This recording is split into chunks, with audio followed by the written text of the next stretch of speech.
আসসালামু আলাইকুম। সেনাপ্রধান জেনারেল ওয়াকারুজ্জামানের বক্তব্যকে ঘিরে দেশের গণ্ডি ছাড়িয়ে আন্তর্জাতিক গণমাধ্যমে নানান ধরনের বিশ্লেষণাত্মক প্রতিবেদন, মন্তব্য প্রতিবেদন উঠে আসছে। আমরা কেউ তার বক্তব্যের পক্ষে, কেউ বিপক্ষে নানান ধরনের যুক্তি উপস্থাপন করছি। আমরা যারা কথা বলছি বিভিন্ন মাধ্যমে, তাদের অভিমতগুলো তো জানার উপায় আছে, কিন্তু যারা সাধারণ মানুষ, আমি মনে করি আমরা যারা কথা বলছি তাদের চেয়েও এই মানুষগুলোর মতামত অনেক বেশি গুরুত্বপূর্ণ।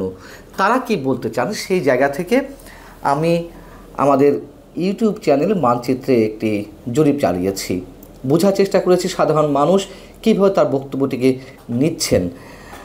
তো সেই জায়গা থেকে আমি একটা প্রশ্ন রেখেছিলাম। প্রশ্নটা এরকম যে সেনাবাহিনীকে অন্ধকারে রেখে বিভিন্ন সিদ্ধান্ত নেওয়া হচ্ছে, মব ভায়োলেন্স আর সহ্য করা হবে না, বিদেশি স্বার্থে করিডোর নয়, ডিসেম্বরের মধ্যেই জাতীয় নির্বাচন।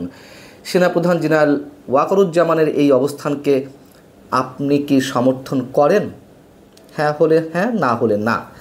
তো ভোট পড়েছে 30,000-এরও বেশি। 30,000-ও যদি ধরি, তার 86% পড়েছে সেনাপ্রধানের বক্তব্যের সমর্থনে, অর্থাৎ হ্যাঁকে সমর্থন করেছেন। সেই হিসেবে 25,800 জন মানুষ সেনাপ্রধানের পক্ষে অবস্থান নিয়েছেন, আর বিপক্ষে অবস্থান নিয়েছেন বা ডক্টর ইউনূসের পক্ষে অবস্থান নিয়েছেন 14% মানুষ, অর্থাৎ 30,000-এর মধ্যে 4,200 জন মানুষ সেনাপ্রধানের বিপক্ষে মতামত ব্যক্ত করেছেন। তো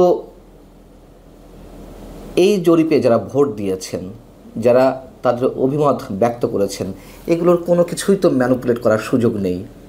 আমাদের জাতীয় নির্বাচন যত সুন্দরই হোক, সেখানে কোথাও না কোথাও কারচুপির ঘটনা ঘটে। এই ভার্চুয়াল প্ল্যাটফর্মটিতে ম্যানিপুলেট করার ন্যূনতম কোনো সুযোগ নেই। যারা কমেন্ট করেছেন, যারা ভোট দিয়েছেন, তাদের মধ্যে দেখলাম যে খেয়াল করে 4 ক্যাটাগরির মানুষ এখানে তাদের উপস্থিতি রয়েছে। এর মধ্যে একটি পক্ষ রয়েছেন যে সেনাবাহিনী ছাড়া এই মুহূর্তে আর কারোর উপরে আস্থা রাখতে পারছেন না, তারা কারোর উপরে নির্ভর করতে পারছেন না। আরেক পক্ষ রয়েছেন যে অনেক কারণে সেনাবাহিনীর উপরে ক্ষুব্ধ, তারপরও তাদের শেষ ভরসা সেনাবাহিনী। আর একদল রয়েছেন যারা পুরোপুরি সেনাবাহিনীর উপরে হতাশ। আর আরেকটি পক্ষ রয়েছেন যারা ডক্টর মোহাম্মদ ইউনূস বা সাবেক সমন্বয়কদের পক্ষে, পারলে সেনা প্রধানকে ধরে যেমন ইচ্ছে তেমন শাস্তি দেওয়ার আকাঙ্ক্ষা তাদের। তো যারা মতামত ব্যক্ত করেছেন বা অভিমত প্রদান করেছেন, তাদের মধ্য থেকে এখানে কমেন্ট পড়েছে শত শত। আমি তাদের মধ্য থেকে কিছু কমন কথা নিয়ে তারা যে অভিমত ব্যক্ত করেছেন সেখান থেকে কিছু বাছাই করে আপনাদের সামনে তুলে ধরছি। আপনারা বুঝতে পারবেন যে আসলে সেনাপ্রধানের অবস্থান এই মুহূর্তে কোথায়। প্রথমেই যেমন যদি বলি, সাইফুল আলম নামে একজন কমেন্ট করেছেন, প্রথম থেকেই যদি সেনাপ্রধান কঠোর অবস্থানে থাকতেন তাহলে দেশ আজ গভীর সংকটে পড়তো না, দেশে আইনের শাসন ভুলণ্ঠিত হতো না। তারপরেও বলি, দেরিতে হলেও সই, মানে সবশেষ সেনাবাহিনীর যে অবস্থান সেটি অবশ্যই ঠিক আছে। আরেকজন একটি আইডি থেকে করেছেন, এখানে সরাসরি তার নাম নেই, একটা কোড নেম রয়েছে। তিনি বলছেন যে গত প্রায় 10 মাসে সেনাপ্রধানের অনেক দায়িত্ব ছিল, কিন্তু উনি সেই দায়িত্ব পালন করতে ব্যর্থ হয়েছেন। তবুও বর্তমানে উনি আস্থার প্রতীক।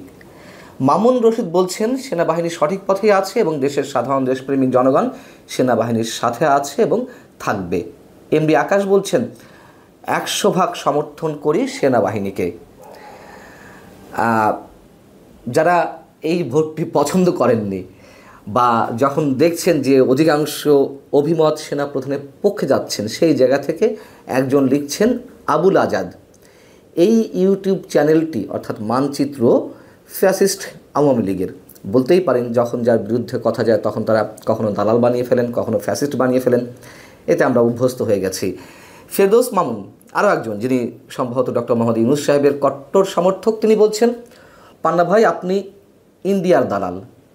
আবার সে পুরনো কথা বলতে হয়, এগুলো আমরা শুনেছি এর আগে। আমরা শেখ হাসিনা আমলে শুনেছি যে বিএনপি জামাতের দালাল, এখন ইন্ডিয়ার দালাল, আওয়ামী লীগের দালাল, এতে অবাক হওয়ার কিছু নেই। সাইফ আজাদ তিনি বলছেন, এই মুহূর্তে ধৈর্যের সাথে সেনাপ্রধান তার সুচিন্তিত পদক্ষেপের মাধ্যমে একটা ইনক্লুসিভ নির্বাচনের দ্বারপ্রান্তে নিয়ে নির্বাচন অনুষ্ঠান করে একটা গণতান্ত্রিক সরকার প্রতিষ্ঠায় সহায়তা করলে তিনি বাংলার ইতিহাসে অমর হবেন।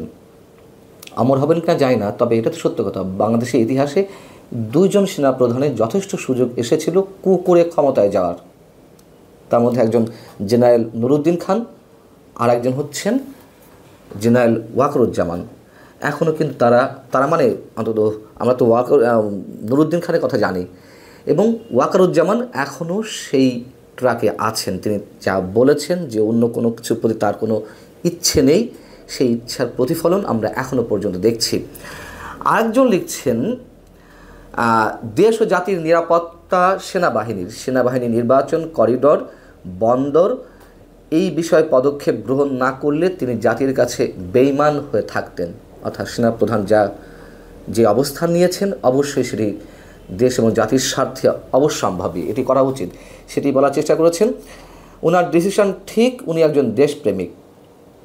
মোশাররফ হোসেন বলছেন, সেনাবাহিনী সরকারের গুরুত্বপূর্ণ অংশ, সরকারের যে কোনো ব্যর্থতার দায় সেনাবাহিনী এড়াতে পারে না। এছাড়া সেনাবাহিনীর হাতে রয়েছে ম্যাজিস্ট্রেসি ক্ষমতা।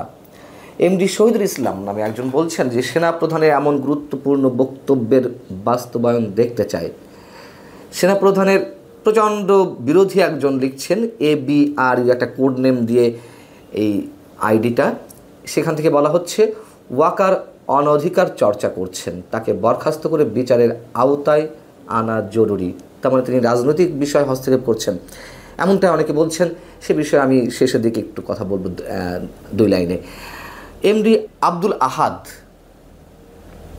তিনি বলছেন, সেনাপ্রধান এখতিয়ার বহির্ভূত অপরাধ করে বসে আছেন। অর্থাৎ তিনিও বিরুদ্ধে বলছেন, দ্রুত চাকরুচ্যুত করে বিচারের কাঠগড়ায় নেয়ার দাবি জানাচ্ছি। নাইম চৌধুরী লিখছেন, আমি সেনাপ্রধান হলেও একই বক্তব্য দিতাম। সবার আগে দেশ, কোনো কার্ডকে সুবিধা দেওয়ার সরকারের দায়িত্ব নয়, সেই স্বজনপ্রীতির বিরুদ্ধে অবস্থান নিলাম। সেটাই যদি আবার সিম্প্যাথির রূপে ফিরে আসে তাহলে কি করে হবে? অর্থাৎ আওয়ামী লীগের বিরুদ্ধে যে এত কথা বলা হচ্ছিল, সেই একই ধরনের প্র্যাকটিস বা তার চেয়ে ভয়ঙ্কর কিছু যদি ফিরে আসে তাহলে আর পরিবর্তন কী হলো, সেটি তিনি বলতে চেয়েছেন। আরও একজন বলছেন একটি কোড নেম আইডি থেকে, আমরা সাধারণ মানুষ বিশ্বাস করি আমাদের দেশপ্রেমিক সেনাবাহিনী থাকতে দেশের স্বার্থ বিরুদ্ধ কোনো সিদ্ধান্ত কার্যকর হবে না। এমডি মইনুল হোসেন বলছেন, এই 10 মাসে পুরো দেশের 12টা বাজায় এখন নতুন নাটক তৈরি হচ্ছে। শিক্ষা, অর্থনীতি, নিরাপত্তা, স্বাস্থ্যখাত সব জায়গায় মব সংস্কৃতির জনক এই ইউনুস সাহেব। মোশাররফ হোসেন লিখছেন, দেশকে রক্ষা করার জন্য 3 বাহিনীর প্রধানকে ধন্যবাদ। মোজাম্মেল করিম তিনি বলছেন, দেশকে ভালোবাসে এমন মানুষ এই সিদ্ধান্তকে অসমর্থন করতে পারে না।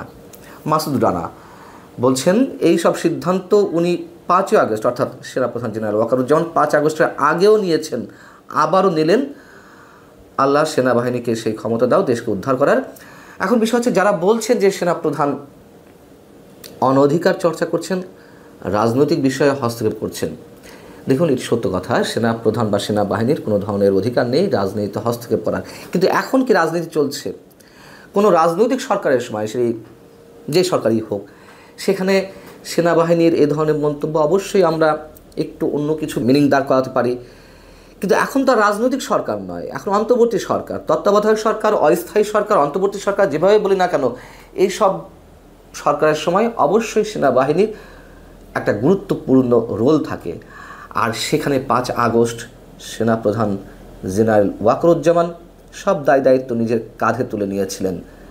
তো তিনি সেখানে অনধিকার নয়, তার অধিকারের বিষয়টি অ্যাপ্লাই করবেন না বাহিনীর পক্ষ থেকে?